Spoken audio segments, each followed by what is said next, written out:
Hello, good evening all of you दोस्तों। You are most welcome to our YouTube channel after 12th। My name is Ram Bhojdar, maths faculty of Mother's Education of Jaipur. तो दोस्तों अपन percentage की series में थे और उसमें कुछ बेसिक क्वेश्चंस पढ़ रहे थे। बहुत ज़्यादा टफ क्वेश्चंस पढ़ने की ज़रूरत नहीं है। मैं जिस टाइप के सवाल आपको ले रहा हूँ उसी टाइप के क्वेश्चंस अपने कैसेलेट में काम आते हैं।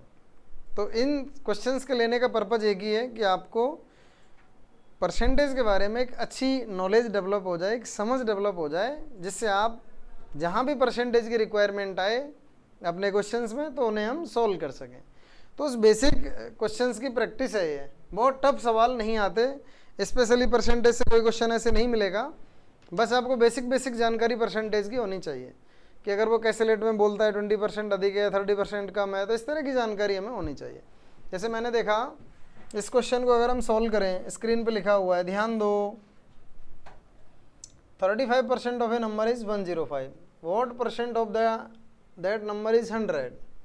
कितना अच्छा सवाल है दोस्तों। अगर बेसिक से करते हैं अपन तो let number x and 35% is 105, then वो नंबर निकालना पड़ता है हमको कि सपोज नंबर x, ध्यान दीजिएगा, let number x and 35% of a number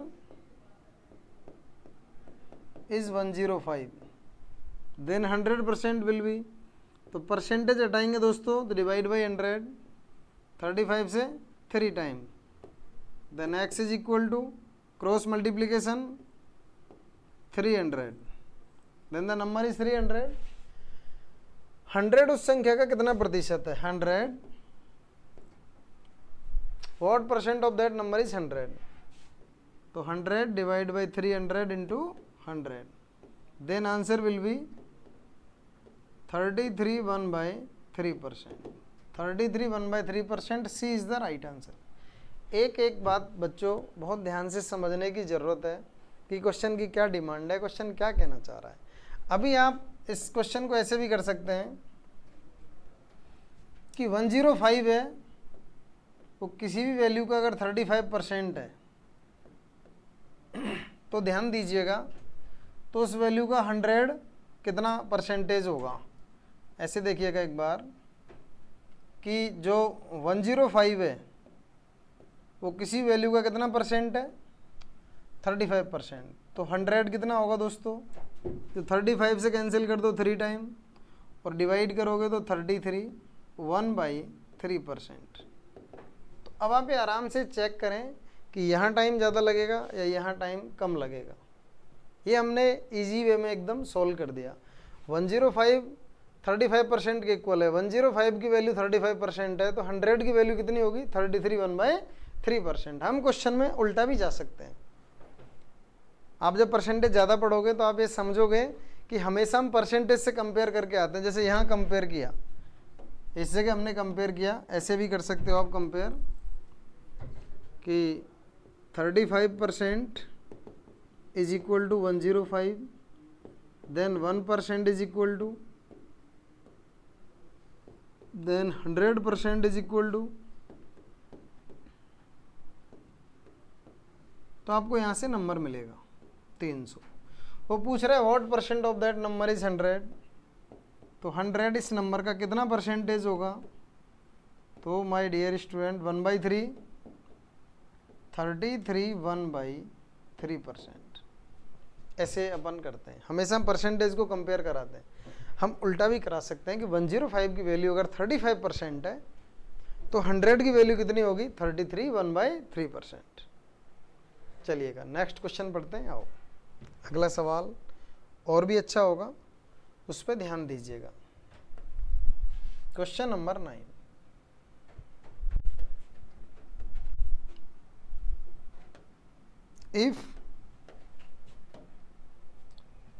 if the price of 1 kg of wheat is increased by 12 1/2%,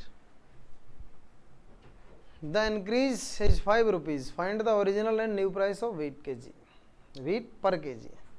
okay दोस्तों, प्राइस हमेशा पर केजी में आती है।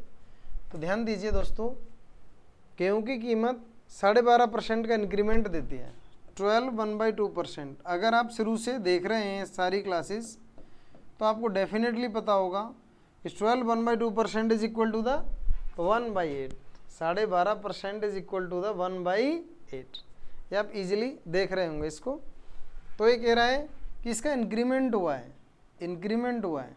तो मैंने बात आपको समझाई, कैसे हमने डिस्कस किया था कि ओल्ड और न्यू, हम ओल्ड कहें या ओरिजिनल वैल्यू कहें एक ही बात है, तो वो अपॉन वाली होती है हमेशा। If 8 is price, if original price is 8 then increase 12 1/2%। तो add the denominator in numerator. 8 + 1 9, 8 में 1 जोड़ोगे कितना हो जाएगा 9। 8 का 12.5% दोस्तों एक ही होता है, तो 8 में 1 जोड़ा कितना हो गया 9। ये प्राइस की रेशियो आई, किसकी रेशियो है, प्राइस रेशियो। 12.5% का इंक्रीमेंट हुआ। But according to question the increment is 5 rupees per kg। But according to question the increment is 5 rupees per kg। In the ratio increment is 1, but in question increment is 5। तो 1 is equal to 5, then old value 8 × 5 40 rupees per kg, and the new price will be into 5 45 rupees per kg। ध्यान दीजिएगा दोस्तों, क्या हुआ, old और new की बात करें तो ओल्ड प्राइस अगर 8 रुपये है, उस पर 1 बढ़ गया 9 हो गया। 8 से 9 हुआ है, इंक्रीमेंट कितने का है 1। 1 की वैल्यू अगर 5 है तो 8 की वैल्यू 40 होगी और 9 की वैल्यू 45 रुपीज़ पर kg होगी। ओरिजिनल और न्यू या ओल्ड और न्यू दोनों प्राइस हमारे सामने आ चुके हैं। ऐसे आपको धीरे धीरे के कॉन्सेप्ट समझना होगा। अगर आप सारे कॉन्सेप्ट समझोगे, हर बात को समझने की कोशिश करोगे, रटोगे नहीं क्वेश्चन को, तो फिर आपको उस टॉपिक की अच्छी समझ डेवलप हो जाएगी। अगर आपने क्वेश्चंस को रटने की कोशिश करी, कैलकुलेशन को रटने की कोशिश करी, तो फिर थोड़ा सा प्रॉब्लम रहेगा। आपको ये समझना है कि अभी हमने कहा 12.5% का इंक्रीमेंट हुआ है, तो 12.5% का जो इंक्रीमेंट है दोस्तों, उसे कहते हैं अपन 1/8। तो इंक्रीमेंट करना है तो वैल्यू 8 से 9 हुई, और यदि ये कह दे कि 12 1/2% डिक्रीज्ड तो कम हो जाएगा, तो फिर वैल्यू 8 से 7 हो जाएगी। 8 में से 1 लेस करेंगे तो 7 आ जाएगा, 8:7। बहुत बेसिक फंडा है, इस पर मैं इसलिए जोर दे रहा हूँ। आपके कैसेलेट्स जो आती हैं उनमें लगातार इस तरह के स्टेटमेंट बहुत आते हैं, और स्टूडेंट फिर उसे लंबी लंबी कैलकुलेशन से सॉल्व कर रहा होता है तो प्रॉब्लम में फंस जाता है। चलिएगा नेक्स्ट क्वेश्चन सॉल्व करते हैं। आइए दोस्तों,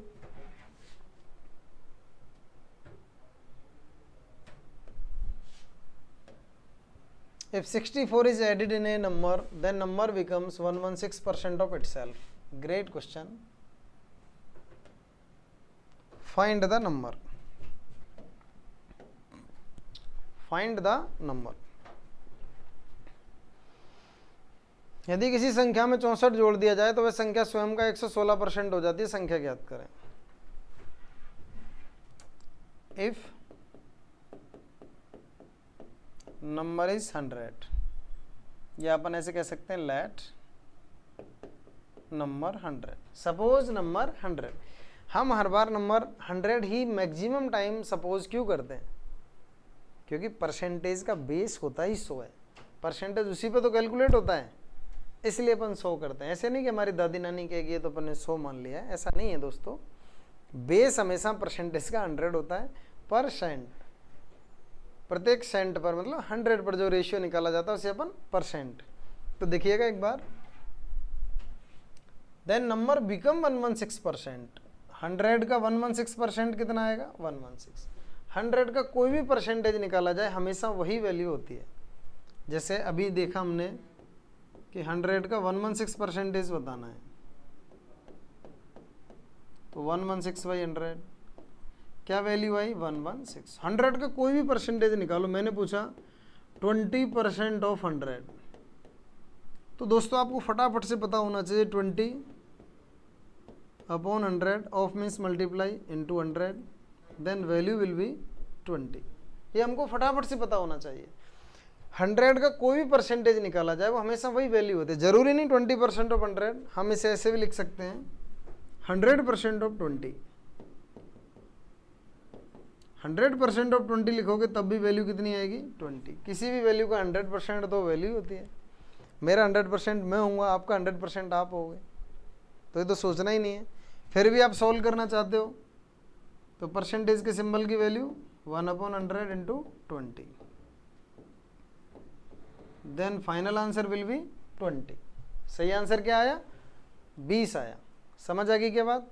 आसान बात है एकदम। आइए आगे बढ़ाते हैं। तो अब क्वेश्चन क्या कह रहा है, 116% हो जाती है। तो दोस्तों फाइनली मुझे एक बात बताओ, आप इंक्रीमेंट कितना हुआ? तो आप कैलकुलेट करोगे तो इंक्रीमेंट 16 का है, but according to question the increment is 64। But according to question increment is 64। 16 की वैल्यू 64 है, देन 1 की वैल्यू 4, तो 100 की वैल्यू बताइएगा दोस्तों 4 into 100, answer will be 400। Answer will be 400। 400 is B option. If a number increased by नहीं become 116%, तो let number 100, then number become 116। increment is 16, but according to question the increment is 64. 16 is equal to 64, then 1 is equal to 4, then 100 is equal to 400. 400 is the final answer। Lock किया जाए दोस्तों। चलिए आगे बढ़ाते हैं next question की तरफ।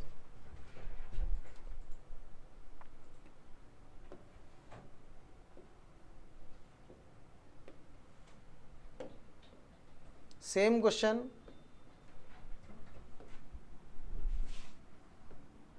चलो एक परसेंटेज का छोटा सा डेटा आपको ऐसे पता होना चाहिए।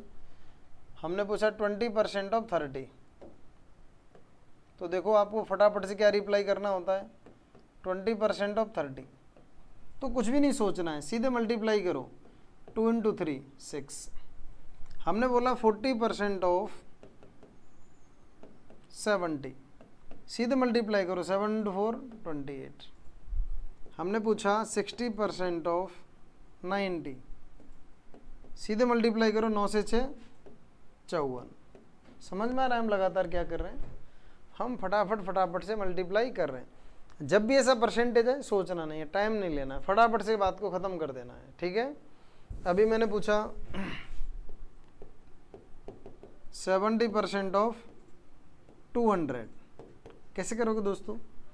आपको ये पता है कि अगर एक जीरो नहीं होता तो आपका आंसर डेफिनेटली 7 इंटू 2 14 होता, लेकिन एक जीरो है तो एक जीरो यहाँ भी लगा दो, क्या प्रॉब्लम हो गया, 140 हो गया, है या ना।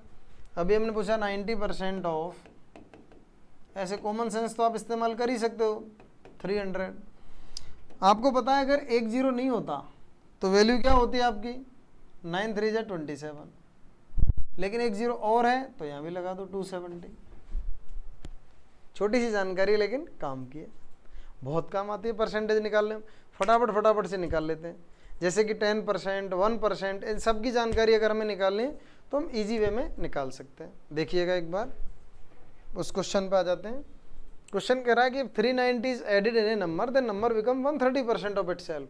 Number become 130% of itself, let number 100 become 130%, then 130, number become 130%, then 130। तो दोस्तों इंक्रीमेंट कितना है 30, but according to question 390, 30 is equal to 390, then 1 is equal to 13, then 100 is equal to 1300। तो 1300 is the right answer, 1300 is the right answer, B is the right answer. समझे दोस्तों? If 390 is added in a number, then number become 130% of itself. तो suppose number is 100, become 130% of 100, then 130। किसी भी value का कोई percentage निकालें 100 का, sorry, तो वो हमेशा वही आता है। 100 का 130% 130 होगा, ये आया। कितना इंक्रीज हुआ 30, 30 की वैल्यू 390 according to question. Then 1 is equal to 13, then 100 is equal to 1300। ऐसे समझ लें दोस्तों, इसे यूनिटरी मेथड कहते हैं, एक यूनिट की वैल्यू निकालना। आप ऐसे समझ लें 1 रुपये में 13 टॉफ़ी आती हैं, तो 100 रुपये में कितनी आ जाएंगी? 1300 टॉफ़ी आ जाएंगी। इसे यूनिटरी मेथड कहते हैं।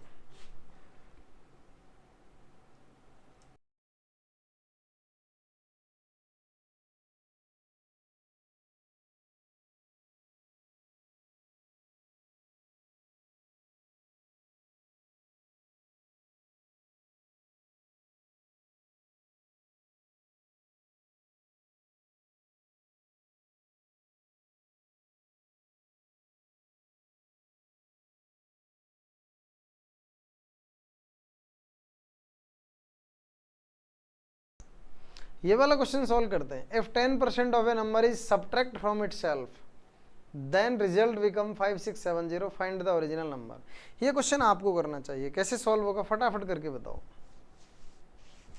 10% कम कर दिया जाता है,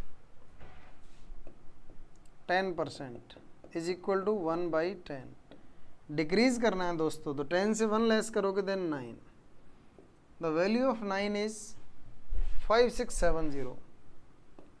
Value of 9 is 5670, then the original value 10। तो 9 से कैंसिल करेंगे, फटाफट से आंसर आएगा। देन आंसर विल बी, नहीं 9 3 जा 27, देन आंसर विल बी 6300।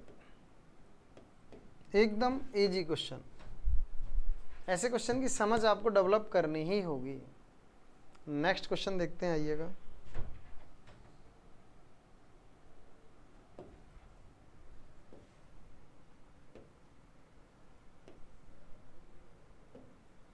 चलो, ये वाला सवाल बहुत ज़्यादा चर्चा में आता है। इसका रिप्लाई हर बच्चे से सही आना चाहिए।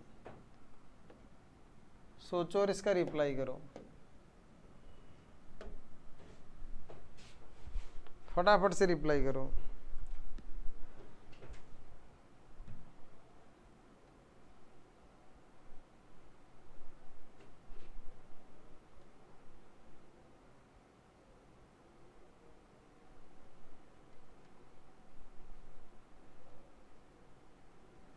फटाफट रिप्लाई करें दोस्तों, बहुत आसान सा क्वेश्चन है, do fast.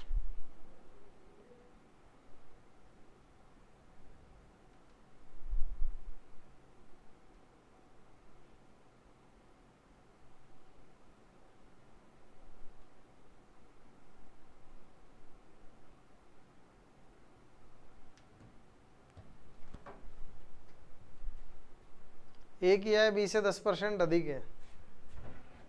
As salary is 10% more than that of B. A's salary is 10% more than that of B. 10% more than, 10% is equal to 1/10। If बी's value is 10 then more than, तो 10 + 1 11, 10 + 1 11। How much percentage B salary less than as.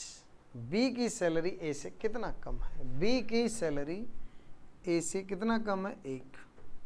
किससे? A से। As salary 1/11 is equal to 9 1/11%। Very easy question. वापस ध्यान दे लें, ए की salary B से 20% 10% अधिक है, तो 10% इज 1/10, 10 + 1 11।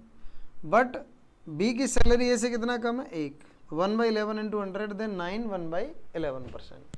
ऐसा क्वेश्चन कभी भी आए दोस्तों, इतना भी नहीं करना है, बस जनरली सोचना है। 10% की वैल्यू गिवन है क्वेश्चन में, तो फटाफट सोचो 1/10।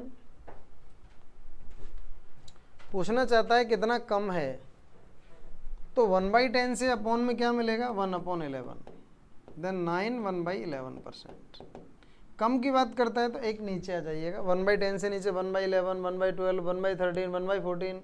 अगर ये कह रहा है कम है तो आप एक स्टेप नीचे आ जाओ फटाफट से। वो बोलता है ज़्यादा है, बताइए कितना ज़्यादा थी। अगर ज़्यादा पूछता तो एक स्टेप ऊपर चले जाओ, 1/9 11 1/9 आंसर होता। एकदम फटाफट से आंसर दे देना। जैसे मैं क्या कहना चाह रहा हूँ, इस बात को समझें एक बार। जैसे मैंने क्वेश्चन बोला as salary 12 1/2% more than B salary, A की सैलरी बी से इतना ज़्यादा है, तो बी की सैलरी ए से कम होगी, तो इसे हम कितना कहते हैं दोस्तों 1/8। कम बताना है तो नीचे आ जाओ 1/9, 1/9 की वैल्यू होगी 11 1/9%। और कोई वैल्यू ले लेते हैं, जैसे हमने बोला as salary less than B salary is 14 2/7%, less than. तो दोस्तों लेस देन कह रहा है, ए की सैलरी बी से 14 2/7% कम है, तो बी की सैलरी ए से कितना ज़्यादा है पूछना चाहता है। बी की सैलरी ए से कितनी ज़्यादा है, तो इसे क्या कहते हैं 1/7। ज़्यादा की बात कर रहा है तो एक स्टेप ऊपर जाइए 1/6, 1/6 इज इक्वल टू द 16 2/3%। बस एक स्टेप ऊपर एक स्टेप नीचे से अपन फटाफट से आंसर दे सकते हैं। ज़्यादा पूछता है एक स्टेप ऊपर जाइए, कम पूछता है एक स्टेप नीचे आ जाइए, ईजिली आंसर आ जाएगा। ओके, चलिए नेक्स्ट क्वेश्चन पे बढ़ते हैं। मैं उम्मीद करता हूँ ये बात आपको अच्छे तरीके से समझ आ गई होगी। नेक्स्ट क्वेश्चन इज,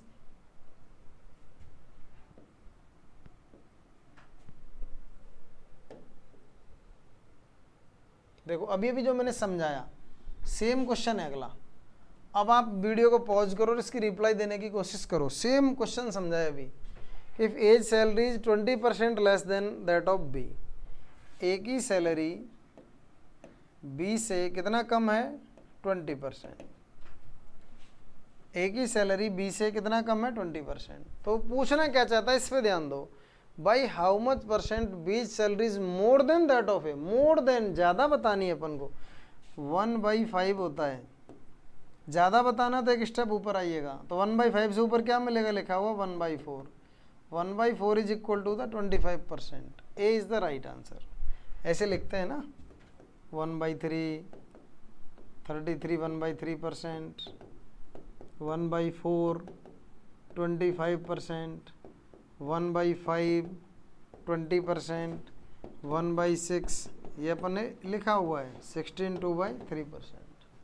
तभी इसने क्या बोला, तो बी की आय इससे कितना अधिक है, तो 1/5 कहाँ है, अधिक पूछना ज़्यादा बताना तो हमेशा ऊपर आइएगा, तो इससे एक स्टेप ऊपर आओगे आंसर आ जाएगा। इससे पहले वाला जो क्वेश्चन था उसमें क्या पूछ रहा 10% अधिक है, तो ए से कितना कम है, तो आप खुद सोचो, ये 10% हुआ, 1/10 10%। कम बताना है तो इससे एक नीचे आना पड़ेगा 1/11। ऊपर जाने के लिए तो 1/9 होता, लेकिन ये पूछ रहा है कितना कम है, कम बताने के लिए नीचे आ जाते हैं। नीचे आएंगे तो 1/11, 1/11 को कितना कहते हैं 9 सही 1/11%, 9 1/11%। हाँ या ना, आसान बात है, समझ आ गई होगी। चलिए अगले सवाल की तरफ बढ़ते हैं, आओ दोस्तों।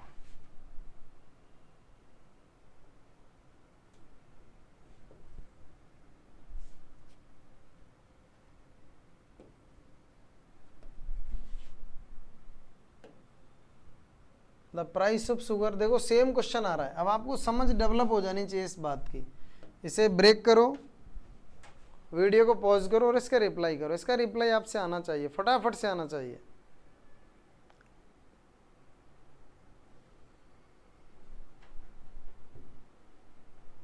वीडियो को पॉज करो और इसका रिप्लाई करने की कोशिश करो। अब तो इसका रिप्लाई आना ही चाहिए।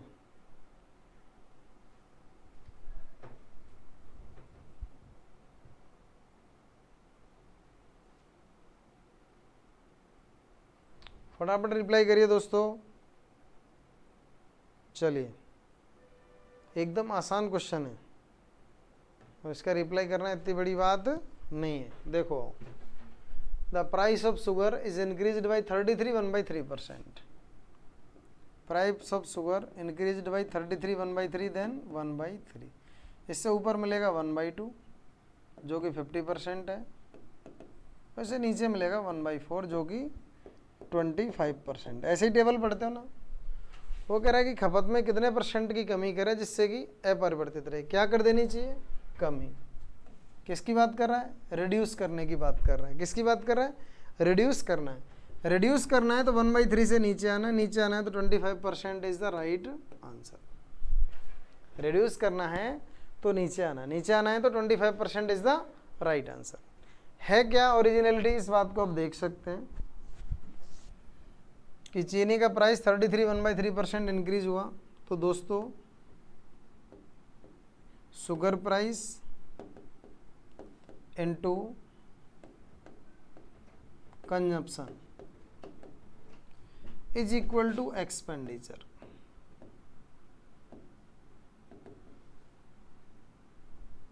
Sugar price into consumption is equal to the expenditure. 33 1/3% का इंक्रीमेंट हो जाए, 33 1/3% का इंक्रीमेंट हो जाए 1/3, तो पहले प्राइस थी दोस्तों 3, बाद में इंक्रीमेंट हुआ है तो प्राइस 3 से बढ़ के कितनी हुई है 4। तो मैं ऐसे कह रहा हूँ पहले प्राइस थी 3, कंजप्शन था x kg का, लेकिन बाद में प्राइस कितनी हो गई 4 और कंजप्शन हो गया y kg। तो एक्सपेंडिचर कैसा होना चाहिए, सेम। बोला ना उसने, हाँ, if the expenditure should not be increased for a housewife, expenditure not be increased main remain same, means remain same. अगर सेम ही रखना है तो फिर एक्सपेंडिचर सेम रहेगा। इसके लिए क्या करना होगा, अगर शुगर प्राइस बढ़ रही है और खर्चा बराबर रखना है तो आपको चीनी खाना कम करना पड़ेगा। क्या कम करना पड़ेगा, चीनी खाना। अब तक सुना होगा शुगर का पेशेंट ही चीनी खाना कम करता है, लेकिन दोस्तों कीमतें बढ़ जाती हैं तब भी लोगों को चीनी खाना कम करना पड़ता है। तो चीनी खाना कम करना पड़ेगा, तो पहले प्राइस थी 3, बढ़ के कितनी हुई 4। पहले x kg चीनी खरीदते थे, आज कितना खरीद रहे हैं y kg। एक्सपेंडिचर सेम है, x upon y is equal to the 4/3, x upon y is equal to the 4/3। Then expenditure, वो सॉरी कंजप्शन कितना कम हो रहा है दोस्तों 1, एक कम हो रहा है किस पर 4 पर, 4 से ही तो हो रहा है कम, तो 1/4 into 100 is equal to the 25%। ये इसका डिटेल सॉल्यूशन है, इज इक्वल टू द 25%। ये इसका डिटेल सॉल्यूशन है, लेकिन ऐसे करोगे तो वो थोड़ा फास्ट हो जाता है, फटाफट से सवाल समझ आ जाता है हमारे, इजी वे में हम क्वेश्चन को सॉल्व कर सकते हैं। चलिएगा नेक्स्ट क्वेश्चन लेकर के आते हैं। आओ समझना है, लेकिन दोस्तों पेन पेपर लेकर के बैठना है और हर बात को समझना है, ठीक है। चलिए आइएगा।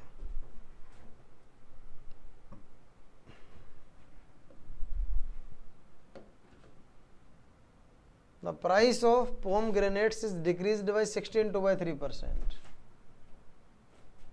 By how much percent must a customer increase his consumption so that his expenditure remain the same? That his expenditure remain the same. The price of pomegranate decreased by 16.3%. अभी इसको पॉज करो और आप रिप्लाई करो। मैंने जो बात सिखाई है उसके थ्रू रिप्लाई करो, 1 सेकंड में आंसर आ जाएगा। फटाफट से रिप्लाई करो दोस्तों,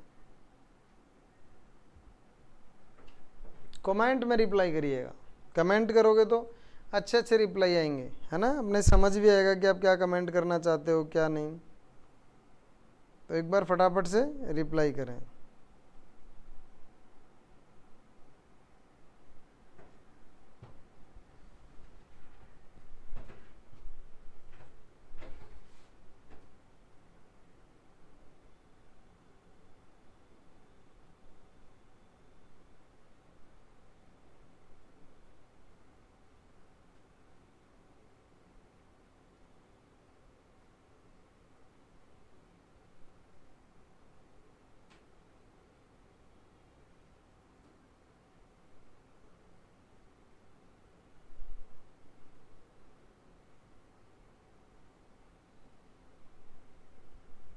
चलिए देखते हैं। आओ, इजी क्वेश्चन है एकदम। 16/3% 1/6 कमी करना है, तो इससे नीचे आइएगा 1/, कमी हो जाने के कारण अच्छा कमी हुई है तो फिर इंक्रीमेंट करना पड़ेगा। इंक्रीमेंट करना है 1/6 है, इंक्रीज करना है तो ऊपर आना पड़ेगा 1/5। 1/5 की वैल्यू कितनी होती है 20%, इज द राइट आंसर। बोला ना कितने प्रतिशत की वृद्धि करनी होगी जिससे खर्च में कोई परिवर्तन ना हो। तो कितने का इंक्रीमेंट करना है 1/5, एक स्टेप ऊपर आ जाना है। ये वैल्यू है 16/3%। इससे ऊपर आओगे तो ये वैल्यू होगी 20%। ये राइट आंसर। चलिए नेक्स्ट क्वेश्चन की तरफ बढ़ते हैं। आइए, कुछ क्वेश्चन ऐसे आएंगे दोस्तों जिनमें ये वाला मेथड अप्लाई नहीं होगा, तो अपन को वैल्यू समझनी होगी। देखो आओ, कितना शानदार बढ़िया अच्छा क्वेश्चन है। देखो स्क्रीन पे है आपके पे, इसे ध्यान से देखिएगा एक बार। अच्छा क्वेश्चन है। The length of a rectangle is increased by 60% by how much percent must be breadth reduce so that the area remain same. दोस्तों ध्यान दीजिएगा, 60% की बात हो रही है, 3/5। अब ये वाला परसेंटेज हम तो 1/5, 1/6, 1/7, 1/8 उनमें ऊपर आते जाते हैं। अब ये तो 3/5 आ गया। इस परसेंटेज का क्या करें? तो घबरा जाएं, टेंशन में आ जाएं। इससे बढ़िया कोई सॉल्यूशन सोच लें। सॉल्यूशन क्या होगा दोस्तों कि अभी इसने बोला लेंथ में इतने का इंक्रीमेंट होता है। ध्यान दीजिएगा, इंक्रीमेंट का मतलब है ओरिजिनल लेंथ थी 5, इंक्रीज होने के बाद लेंथ हो गई 8। ओरिजिनल लेंथ कितनी थी 5 और इंक्रीमेंट होने के बाद लेंथ कितनी हो गई? इंक्रीमेंट होने के बाद लेंथ हो गई दोस्तों 8। ठीक है, अब इस पे ध्यान दें, 5 से बढ़ के 8। अब ये क्या कह रहा है क्वेश्चन?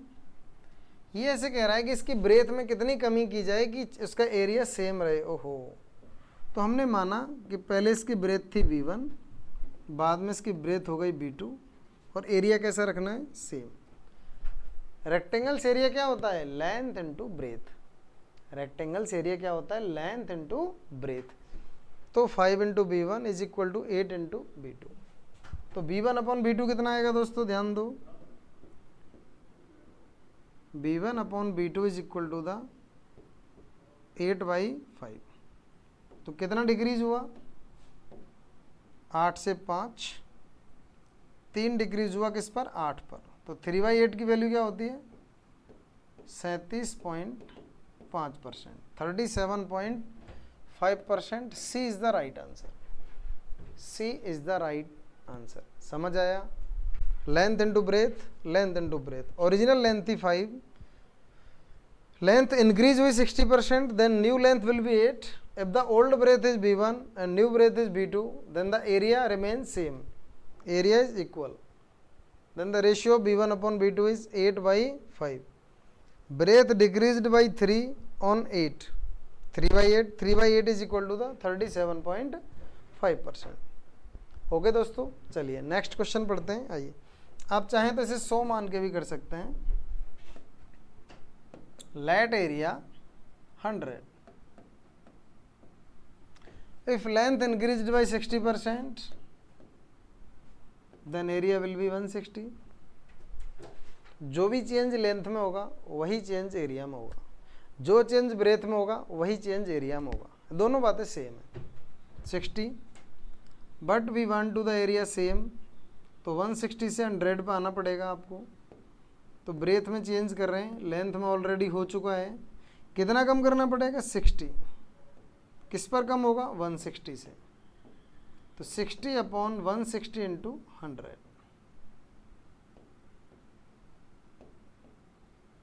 3/8। 3/8 इज इक्वल टू 37.5% का डिक्रीमेंट करना पड़ेगा। 37.5%। 100 मान के कर सकते हैं, इस वाले मेथड से कर सकते हैं। रेशियो मेथड है, बहुत ही शानदार अप्रोच है, कैसे भी कर सकते हैं। आइए नेक्स्ट क्वेश्चन पढ़ते हैं दोस्तों। 18। चलिएगा, सेम क्वेश्चन है, फटाफट उड़ाओ, जल्दी से उड़ा दो दोस्तों। कैसे करोगे? जल्दी करके बताओ। बहुत आसान क्वेश्चन,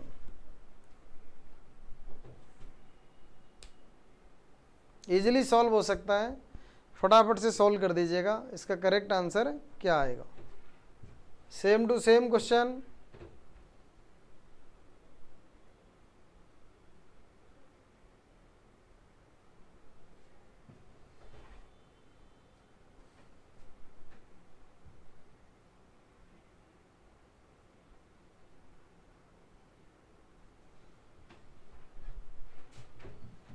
एक आयत की लंबाई में 40% की कमी कर दी गई।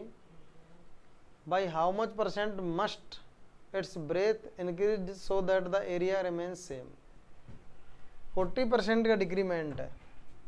अभी अभी समझाया, सेम वही है। 40% is equal to 2/5।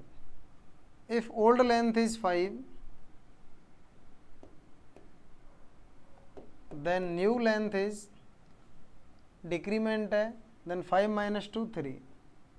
If old breadth is b1 new breadth is b2 then area remain same.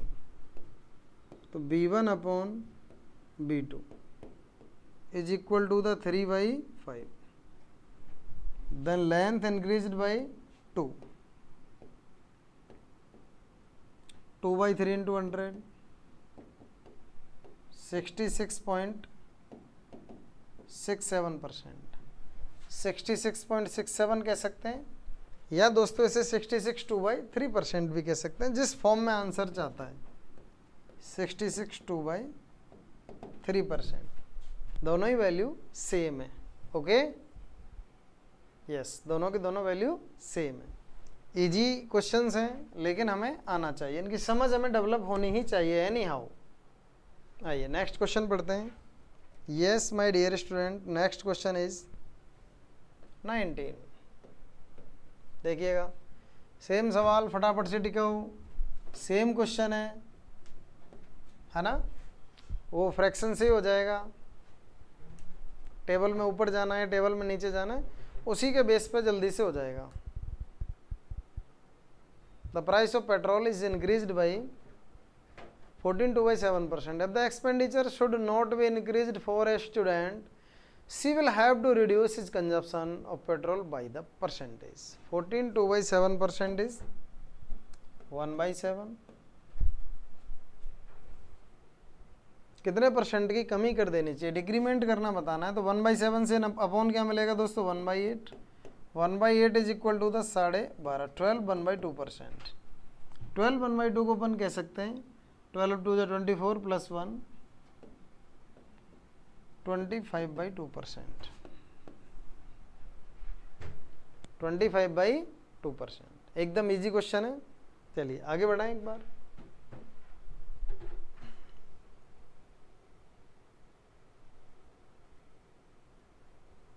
Question number 20, nice question दोस्तों।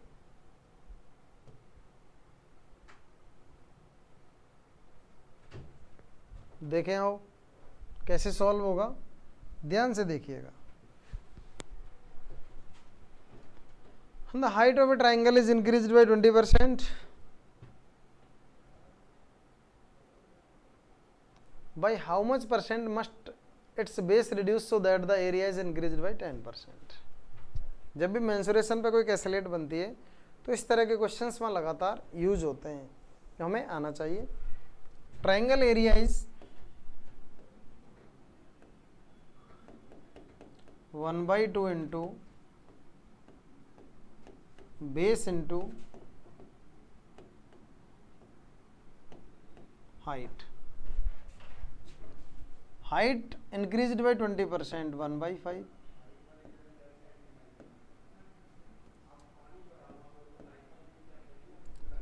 ओल्ड और न्यू एरिया के बारे में बात करेंगे अपन दोस्तों। किसके बारे में बात करेंगे, ओल्ड और new area. Then height 1/2 into base b1 and original height is 5, old area. Then new area